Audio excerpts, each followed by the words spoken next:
Dear Dr. Ambedkar, you are the reason I love India. Today is 6th of December. You left the world today, but your values and your work has stayed back.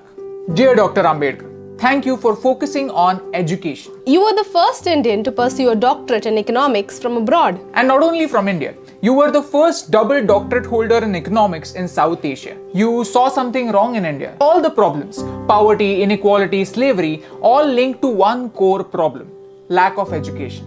And you realize that only good education can change our obsolete mindset. Who would call you backward class? You were forward class, first class.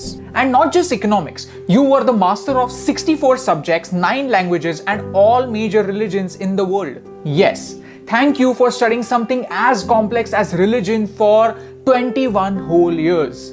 Wow. Dear Dr. Ambedkar, you fought for the freedom of your people.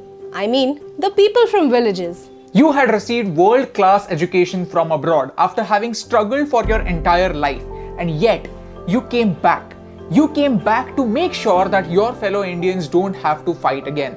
Let me tell you a small story from Mahad, a village in Maharashtra where the untouchables were denied access to clean drinking water. You arranged a peaceful satyagraha and gave the right to clean water to the people in your community.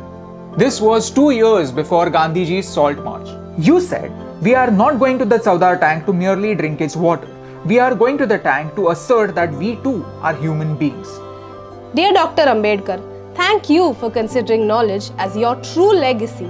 Your personal library, Rajgriha, has more than 50,000 books, and that remains the largest private library in the world.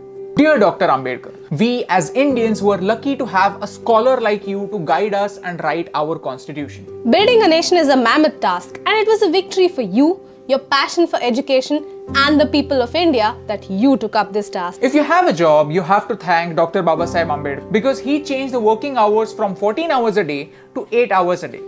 Mondays would have been even more blue had it not been for Babasaheb Ambedkar. Today, on one hand, we have the social evils of casteism in the backward parts of India, and on the other, we have something like reservation, which was intended to create equality, to create equal opportunities. I feel sad that both these issues are not addressed correctly but used as vote banks by our leaders. Leaders, I don't think leaders is the right term. I don't think they are leaders, they are politicians because they play games with us. And no matter who wins, India loses.